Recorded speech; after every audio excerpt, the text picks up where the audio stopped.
Nós estamos conversando sobre uma série que se chama Não é Apenas Sobre Nós. Então vamos caminhar sem delongas. O que a gente está conversando nessa série? A gente está conversando que o cristianismo não se trata somente da gente, do nosso eu, da nossa vida pessoal. Tem muito mais coisas aí. A pergunta que eu fiz na nossa chamada para essa semana, tanto na internet quanto no grupo, é o seguinte: você é uma pessoa que se sente deslocada? Que sente um vazio interior? Que sente falta de alguma coisa? Se você é uma dessas pessoas, então sabe que você não está sozinho. Muita gente se sente assim também. Só que a sabedoria bíblica, ela nos apresenta um caminho para a gente ter um propósito, uma identidade e um senso de pertencimento. Nós estamos falando de coisa séria: propósito, identidade e senso de pertencimento. Na primeira mensagem dessa série, a gente falou sobre o propósito. Eu não vou conseguir resumir aqui o que eu falei tudo sobre propósito, foram 50 minutos, então na introdução de uma outra mensagem não vou conseguir resumir. Então você vai no Mixcloud ou no nosso Facebook, e se você não viu, você pode ver ou ouvir a mensagem. Mas em resumo, qual é o propósito nosso? O que Jesus nos deu como propósito? O nosso propósito como pessoa é ser a única esperança do mundo. Esse é o propósito. Na segunda mensagem a gente falou sobre identidade. Jesus nos conferiu uma identidade. Qual é a nossa identidade? Sermos discípulos de Jesus. Então meu propósito é ser a única esperança do mundo com uma identidade. A minha identidade é ser discípulo de Jesus. Na semana passada eu falei, quais são as características de um discípulo de Jesus? É lógico que você não vai lembrar. É óbvio que você não vai lembrar. Eu não vou assim ser tão esperançoso, apesar de eu ser muito amoroso, mas eu não vou exigir isso de você. Então eu vou te lembrar agora. Quantas eram? Você lembra pelo menos? Quantas eram? Eram 5 características: caráter, obediência, submissão, amor e oração. Essas são as características de um discípulo: ter o caráter de Jesus, obedecer à palavra, estar em submissão a Cristo, ter amor pelo próximo e ter uma relação pessoal com Deus, uma relação de oração. Beleza? Tá bom. Então, se Jesus chamou essas pessoas para uma comunidade, não sei se ficou essa pergunta no teu coração, mas deveria ter ficado. Qual é o seu lugar na comunidade desses discípulos? Qual é o nosso lugar nessa comunidade? Qual é o meu papel nessa comunidade de discípulos? E é isso que a gente vai falar hoje. E aí eu quero primeiro definir o que é a comunidade dos discípulos. A comunidade de discípulos, que também hoje é chamada de igreja, é um grupo de pessoas que estavam perdidos e condenados eternamente, e foram surpreendidos pelo amor de Deus, que os resgatou, deu novo sentido às suas vidas, e garantiu a eternidade a eles, e os junta, para que essas pessoas juntas, elas possam, com seus diferentes dons, participarem e contribuírem para a missão na história. Grande demais? Em resumo, a comunidade dos discípulos é o grupo daquelas pessoas que estavam perdidas e foram resgatadas por Deus. E Jesus junta essas pessoas, dá dons a elas e fala assim: vocês agora participam da missão que eu tenho no mundo. Vocês vão levar essa missão adiante. E essa missão tem 2 lados. Que missão é essa? Que tipo de missão é essa que Jesus conferiu a nós? Essa missão ela tem 2 lados. O que eu chamo de lado de dentro e lado de fora. Então, abra seus ouvidos, o teu coração, não fica bravo comigo e vamos lá. Primeiro lado da missão é o lado de dentro. Que lado de dentro? É o lado de dentro da comunidade. Nós precisamos entender que discípulos não são consumidores de igreja. Discípulos não são consumidores de programação das comunidades. Quando eu me entendo como discípulo, eu automaticamente preciso fazer um mover do meu comodismo para um serviço efetivo, para uma ajuda efetiva dentro da comunidade. E pasmem, não é porque a instituição precisa, não é porque o grupo precisa, não é porque a igreja onde você está precisa. Mas o real motivo de você ter que se integrar, sair do comodismo para o efetivo serviço, é porque Deus, o Deus Criador, te deu dons. Ele deu dons a você. E Ele ama você.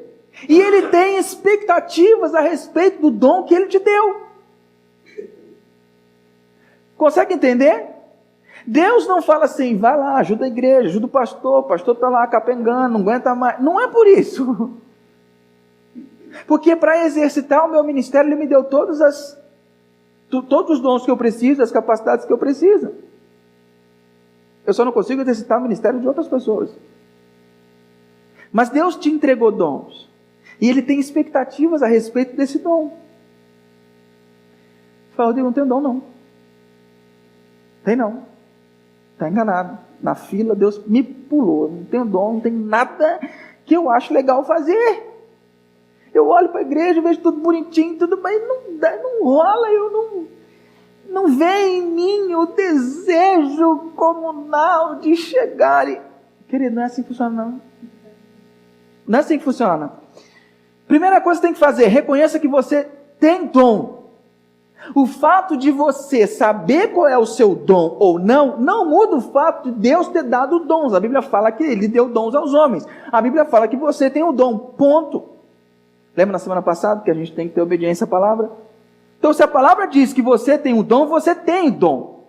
Ponto final. Então, eu tenho que entender primeiro que eu tenho o dom.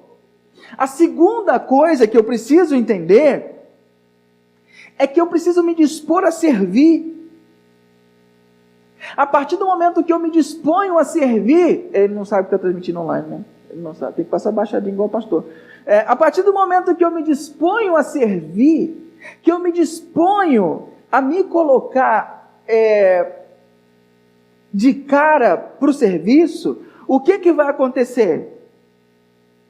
Eu vou vendo a satisfação das pessoas. Eu vou vendo que as pessoas vão ficando felizes.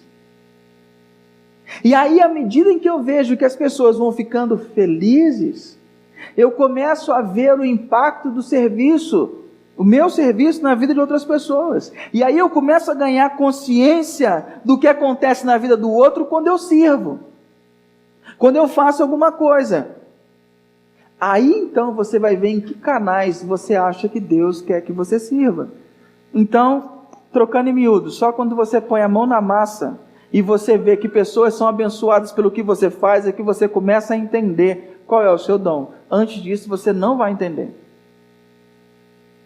Porque uma das características de que o dom de Deus causa é que pessoas são abençoadas por ela. Pessoas são abençoadas pelo dom que Deus te deu.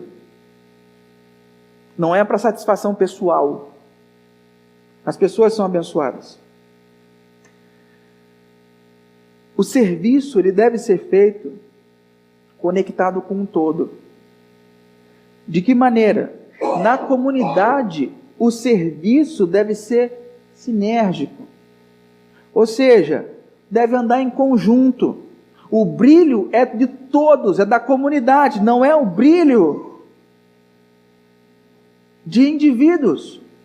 Eu não faço coisas simplesmente para eu brilhar, para eu aparecer. Eu faço coisas porque em comunidade nós vamos cumprir nossa missão. E qual é a motivação de eu servir? A motivação é o amor a Deus e amor ao outro. Se você for servir na igreja, fazer qualquer coisa na igreja, e a sua motivação for ter o reconhecimento das pessoas, isso cansa e isso dói. Você vai se cansar e você vai se machucar. Porque cansa e dói. A segunda coisa que eu acho interessante a gente pensar é nessa questão do discípulo versus voluntário. Eu sei que dentro do estudo do voluntariado é uma coisa séria, tem regras de voluntariado, etc. e tal. Mas o que eu quero pegar sobre voluntário aqui é o senso comum. E qual é a ideia do voluntariado no senso comum? O voluntário ajuda quando dá. No tempo que sobra. Aí ele é voluntário, ele dedica o tempo que sobra àquilo. Beleza. E o discípulo? O discípulo não tem escolha. O discípulo não tem como escolher servir ou não servir. Tem a ver com o propósito, com a identidade dele. O discípulo não tem escolha. Quando nós aceitamos o convite de Jesus e decidimos fazer da agenda de Cristo a agenda prioritária da nossa vida, eu perdi o direito de escolher. O grande problema é que muitos de nós estamos na comunidade, mas não fizemos da agenda de Cristo a agenda prioritária da minha vida, da sua vida. A gente não fez a agenda de Jesus como agenda prioritária. A gente ainda fica com a nossa agenda como sendo a prioridade.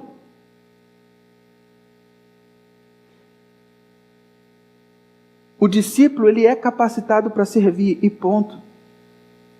E para servir, o discípulo tem que estar em submissão e obediência, que a gente viu na semana passada. Não há escolha para o discípulo a não ser servir. E aí você pega um negócio interessante. Na igreja tradicional, as igrejas mais antigas, de alguns anos atrás, o que a igreja fazia? Ela tinha compromisso a dar com pau, programação a dar com pau. Domingo você tinha escola dominical de manhã, terminava perto do meio-dia. Aí você imagina a rotina das famílias. Aí saía correndo de casa, pegava naquela televisão de cachorro um frango, fazia uma macarronada rápida, parava em casa, fazia o almoço, comia, descansava um cadinho, mas já tinha que voltar para a igreja à noite, porque tinha ensaio de coral, ensaio do louvor, ensaio de qualquer outra coisa, e 4 horas da tarde tinha que estar na igreja. E aí, olha que legal, 4 horas da tarde ele está na igreja, e ele começa a fazer os ensaios, o culto começa às 6h30, 7 horas da noite, aí tem todo o culto. No final do culto, o pastor, que é abençoado, fala: eu gostaria de fazer uma breve reunião com todo o pessoal da liderança.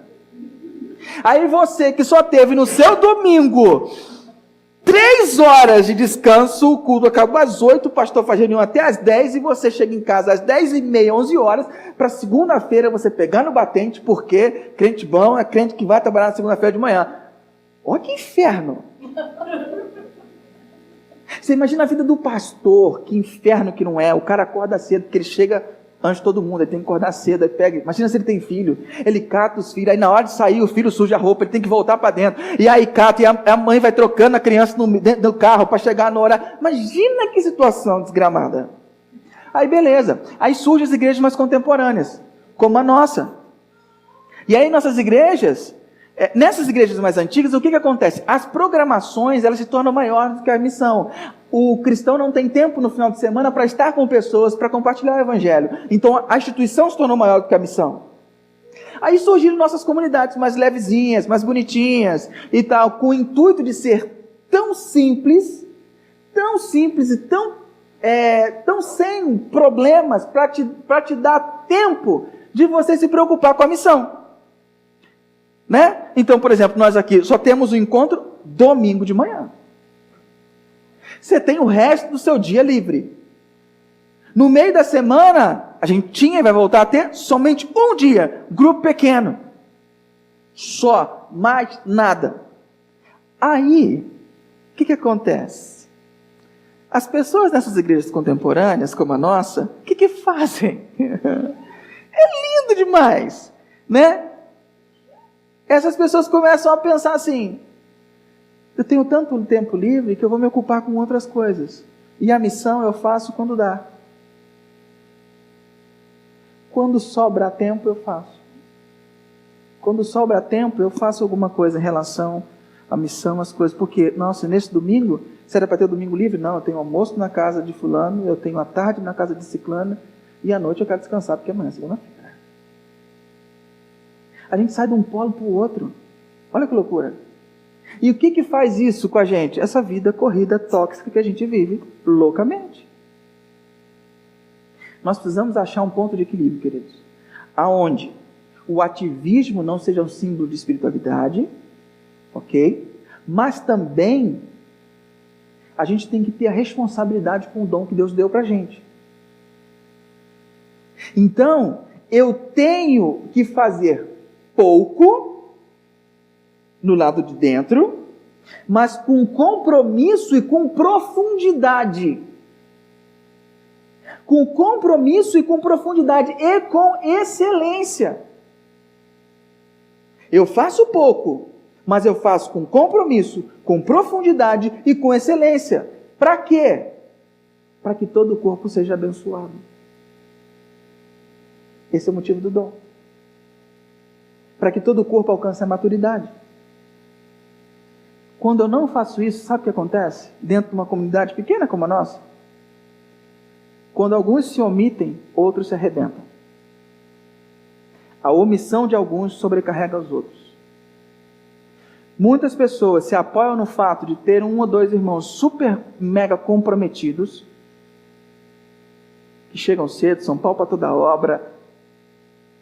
Só que a omissão desses irmãos que não fazem nada e não são responsáveis contra os seus dons, fazem o quê? Faz com que a vida desses irmãos seja sobrecarregada. Por um tempo eles até conseguem sustentar, mas depois começa a ter problema no casamento, começa a ter problema em um monte de área. Por quê? Porque eles estão suportando uma carga que deveria ser dividida.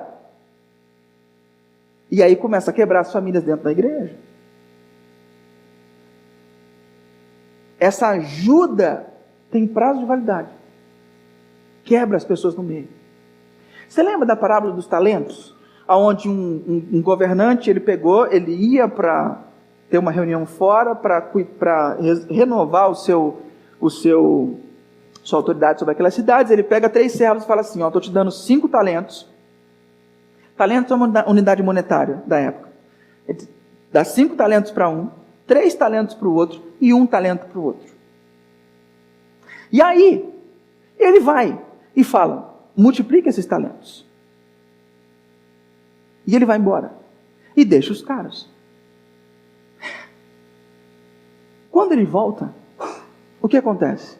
O cara que recebeu 5, fala assim, chama o cara, presta conta da sua administração. Ele fala aqui estão os seus 5 talentos, eu trabalhei, multipliquei, aqui está mais 5. Ele fala, servo bom e fiel, vou te colocar sobre 10 cidades, porque você mandou bem. O outro que recebeu 3, porque ele deu conforme a capacidade de cada um, então o outro que recebeu 3, ele fala que aqui estão os seus 3, e aqui estão os outros 3, eu multipliquei, servo bom e fiel, vou te colocar como governante de 6 cidades. Aí o outro que recebeu 1, ele chega e fala, cadê o dinheiro que eu te dei na sua mão para você multiplicar? Ele fala assim, o negócio é o seguinte, eu sei que tu é muito exigente, eu sei que tu é um cara que gosta da excelência, e eu fiquei com medo. E no fundo, o que eu fiz? Eu peguei, cavei um buraco e enterrei seu dinheiro lá dentro. Está aqui, embrulhadinho, limpinho, está aqui seu dinheiro. Ele fala assim, você foi negligente, sabe por quê? Porque você devia ter colocado pelo menos no banco, para render juros de poupança. Agora pega o dinheiro que eu dei para ele, tira e dá no que tem mais. Ele fala, mas isso não é justo. Ele fala, a quem tem será dado, e aquele que pensa que tem, até isso será tirado. Legal. Eu quero fazer uma analogia com você. Vamos supor que se Jesus viesse aqui hoje, entrasse por aquela porta ali, e falasse assim, eu tenho uma promoção para você, eu quero entregar uma coisa para você. E eu tenho 3 pacotes de dons. 3 pacotes. Eu tenho o pacote diamante, que são de 5 dons. Eu tenho o pacote ouro, que são de 2 dons. E o pacote prata, que é de 1 dom só. Eu queria que você escolhesse qual pacote você gostaria. Pensa, qual pacote você escolheria? Só pensa. Que pacote de dons você escolheria?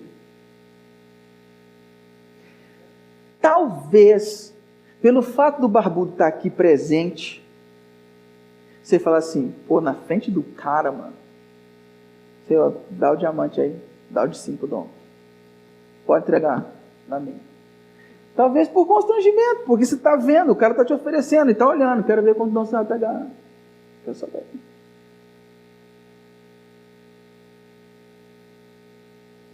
O grande questionamento que eu faço, assumindo que você seguiu o meu raciocínio, é: Jesus não está presente? Ele não está presente aqui hoje? Qual pacote de dom você escolhe?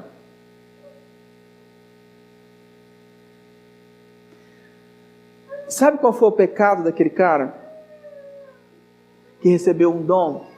O pecado dele foi não ter usado o dom que ele recebeu. Esse foi o pecado dele. Devido à agitação da vida, a compromissos, a correria e etc., ele simplesmente não usou, não tem tempo para isso. Não tenho tempo. Só que o Senhor chegou para ele e disse, parafraseando, fazer bom uso desse dom, desse talento, não é uma opção. É uma responsabilidade. A moral dessa parábola é que é sua responsabilidade fazer bom uso dos dons que Deus te entregou. E qual é a narrativa falsa que a gente tem? A narrativa falsa que enfiaram na nossa cabeça é que Deus vê o coração. Mas, Rodrigo, Deus não vê o coração? Sim, Deus vê o coração. Só que quando a gente assume essa proposição, que Deus vê o coração, então, Ele aceita qualquer coisa. Porque Deus vê meu coração, sabe que eu estou na correria. Deus vê o coração. Deus sabe que está difícil demais. Isso é falso. Porque se Deus vê o coração e aceita qualquer coisa, eu dou para Deus o que sobra. O que sobra da minha agenda, o que sobra do meu tempo, o que sobra do meu orçamento, o que sobra do meu esforço. Eu estou dando para Deus o que sobra. E olhe lá, porque a correria está pegando a gente e não está nem sobrando. Querido, o meu pressuposto por falar isso para você não é porque eu estou chamando você para vir servir na igreja. Até gostaria que você servisse, mas não é por isso. O meu pressuposto para dizer isso para você é que eu entendo que nós temos que seguir o caminho de ser discípulos de Jesus. E eu não estou tirando nem pondo, eu estou colocando o que é ser discípulo de Jesus. Pergunta dura que eu vou fazer para você agora. Não me esfolem com os olhos, mas pergunta dura. Por que a empresa, a família ou os negócios pessoais merecem mais empenho do que as coisas de Deus? Por quê? Eu não encontrei resposta ainda. Eu só vou para a questão do amor, porque eu amo mais uma coisa e amo menos a outra.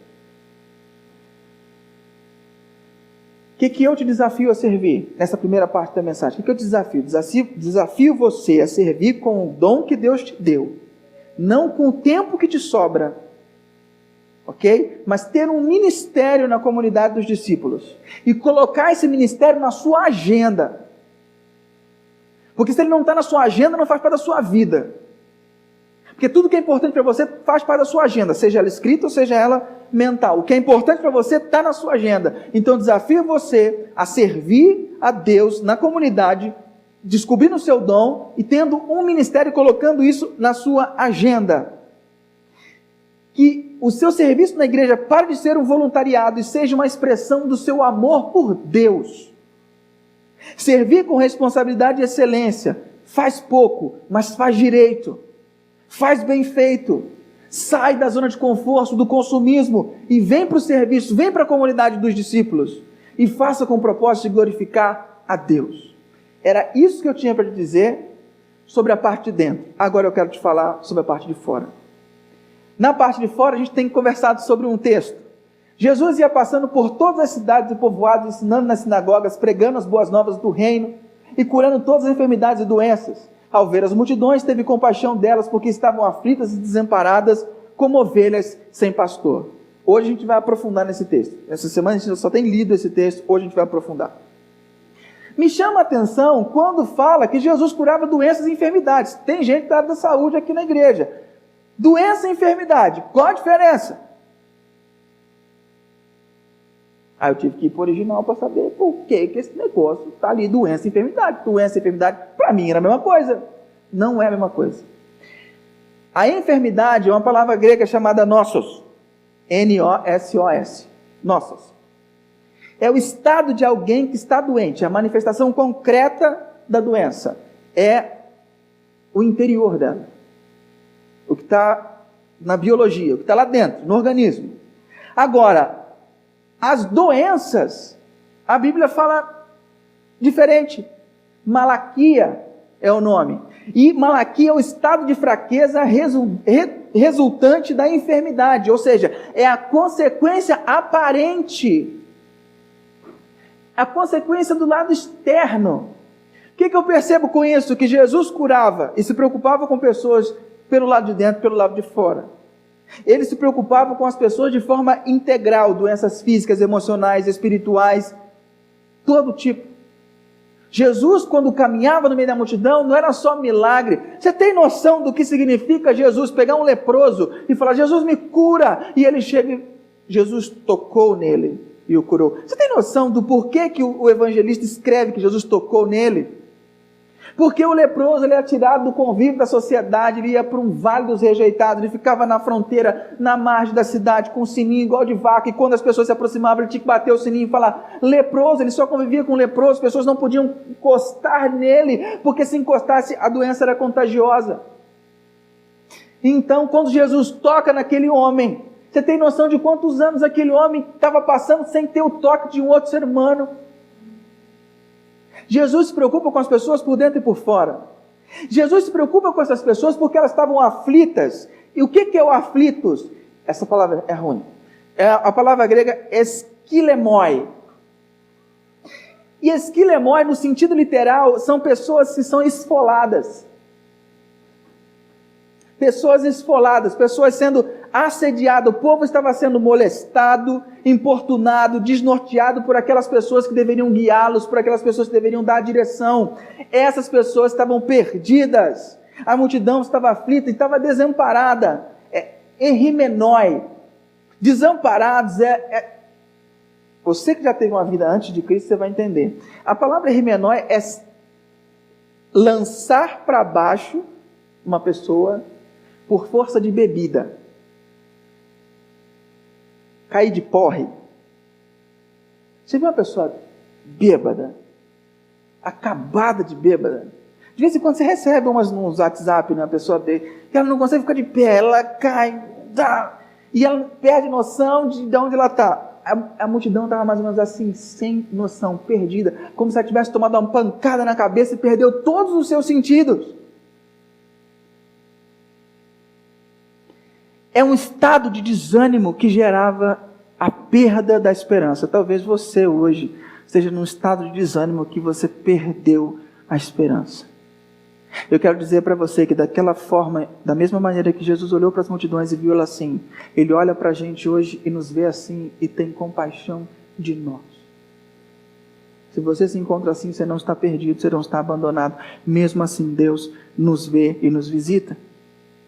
O texto continua, então, disse aos seus discípulos, a seara, a plantação é grande, mas os trabalhadores são poucos. Peçam, pois, ao Senhor da seara que envie trabalhadores para a sua seara. Chamando os seus 12, chamou para si mesmo, deu-lhes autoridade para expulsar espíritos imundos e curar doenças e enfermidades. Olha que dinâmica maravilhosa que Jesus está fazendo aqui. Jesus tinha uma consciência nítida da situação da humanidade, da sociedade e da população. Elas estão perdidas e desamparadas. Jesus está mostrando para os seus discípulos, fala assim, a população está assim, a sociedade está assim. Vocês estão entendendo? As pessoas que você convive no seu trabalho, as pessoas que te cercam, elas estão assim. As pessoas que não têm orientação de Jesus, elas estão assim. Percebe? E é isso que você precisa ter consciência. Ele está ensinando para os discípulos. E aí Jesus faz um negócio muito legal. Ele fala assim, orem a Deus para que envie trabalhadores, pessoas para trabalhar nessa colheita, dessa sociedade que está perdida. E o que ele faz depois? Ele chama os 12. Conseguiu sacar ou não? Ele fala, peçam a Deus. Ele estava pedindo para quem orar? Os 12. Quem é a resposta de oração? Da oração que os 12 faziam? Os 12. Você é a resposta de muitas orações que você mesmo faz.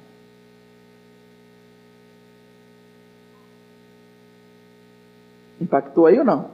É complicado, não é? É complicado.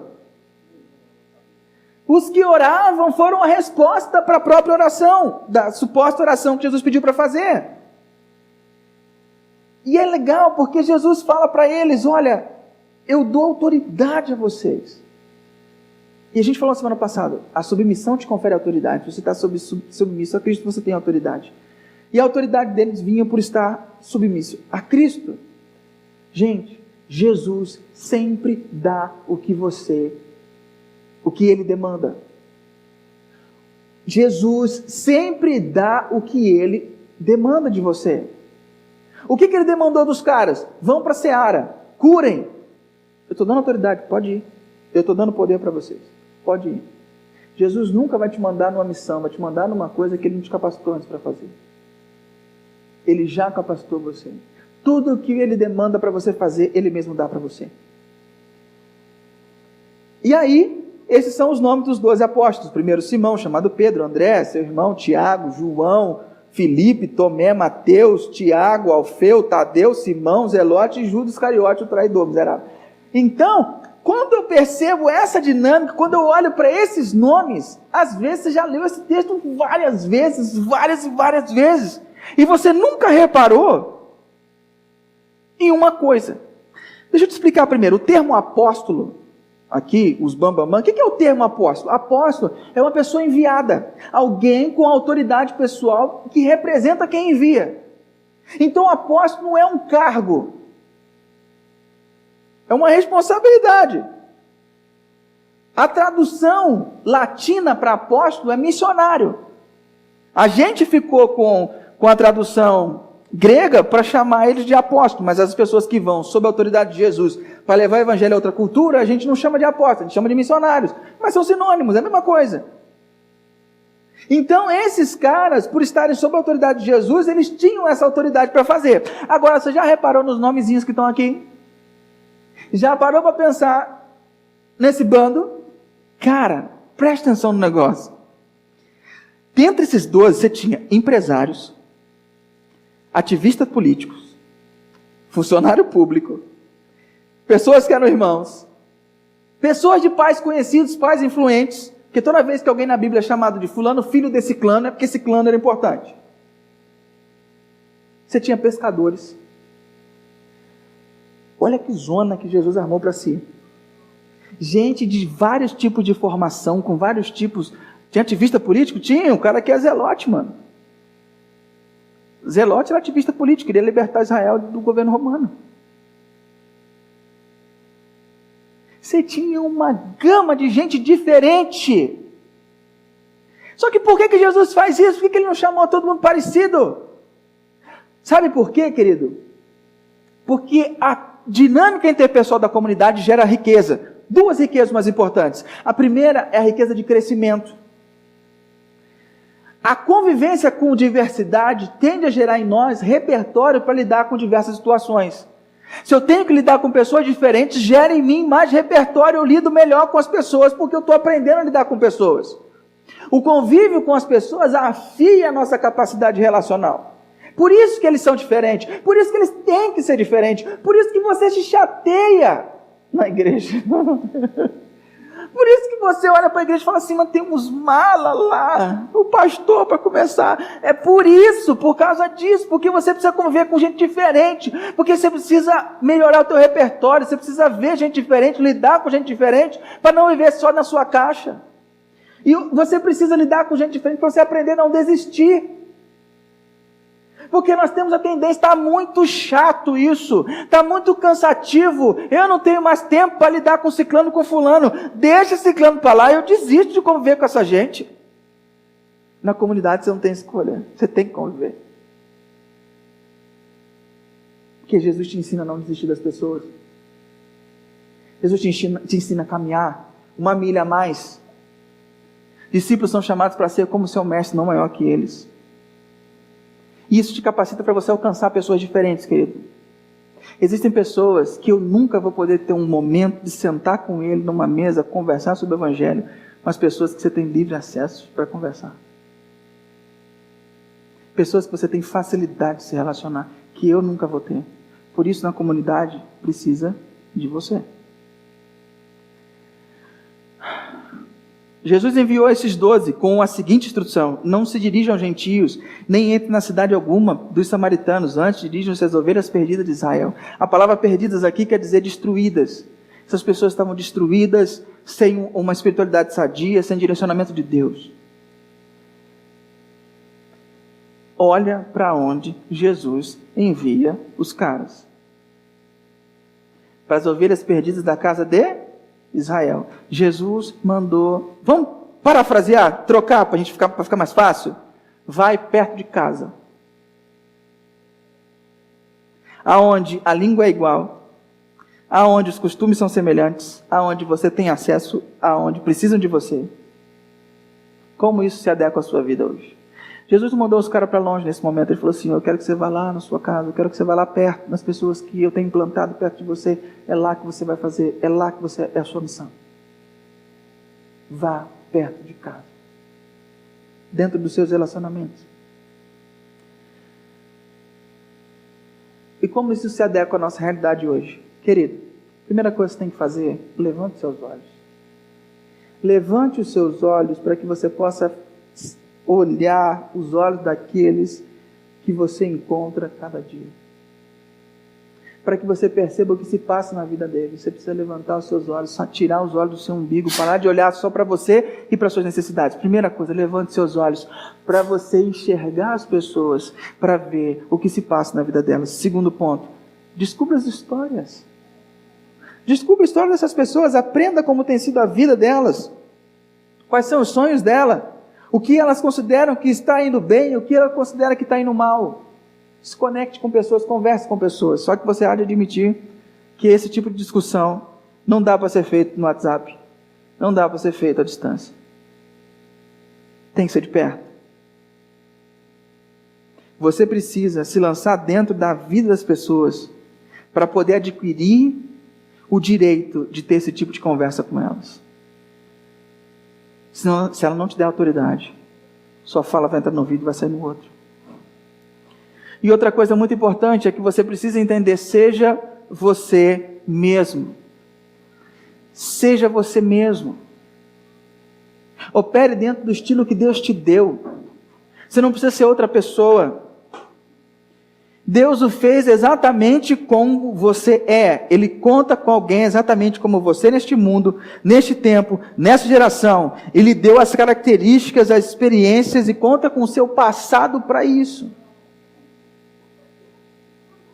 É assim. É assim que funciona. Quando o Espírito o convencer e deixar a sua zona de conforto e atravessar uma sala em direção a alguém, e entrar na zona do desconhecido para descobrir a história de alguém, Ele quer que você apareça, e não alguém que você acha que deve ser. Desde que a conversa flua em sincronia com o seu eu autêntico. Deus não quer que quando você for conversar com alguém, que o pastor apareça. Deus quer que você apareça. Porque se Ele te chamou para estar lá, é porque Ele conta com o seu estilo, com a sua vida, com o seu modo de ver. Caminhando para o fim. Por onde forem, pregue essa mensagem: o reino dos céus está próximo. Cure os enfermos, ressuscitem os mortos, purifique os leprosos, expulse os demônios. Vocês recebem de graça, deem também de graça. Curar os enfermos pode ser uma oração por um doente,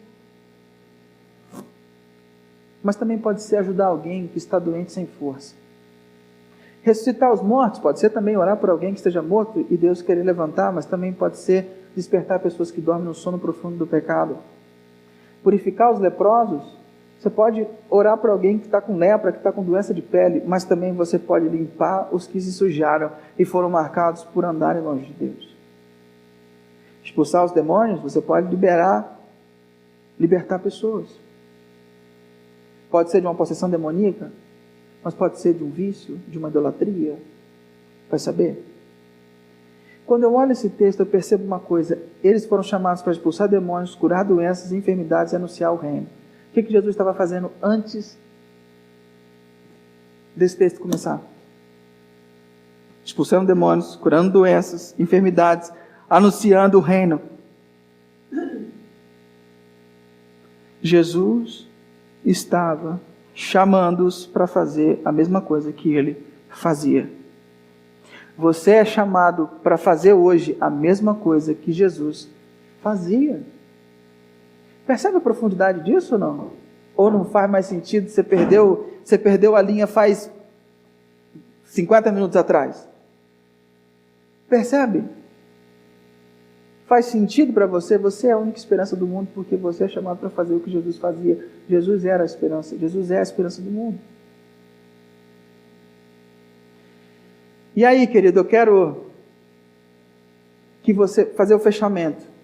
Faça isso dentro de um contexto de generosidade. Nós somos chamados para construir pontes, não Pode levantar a mão. Você recebeu de graça? Você está sendo cuidado? Você vem para a igreja e tem uma boa palavra? De graça você recebeu. Dê também de graça. Não é que você vai cobrar para fazer. O problema é que quando você não faz, você não está sendo generoso, percebe? Viva dentro de um contexto de generosidade. Você está sendo cuidado, cuide de outros. Você está sendo alimentado, alimente outros. Você recebeu de graça, dê! O problema é que tem muitas vezes pessoas não querem nem ser cuidadas, né? Não pode dar o que não recebe.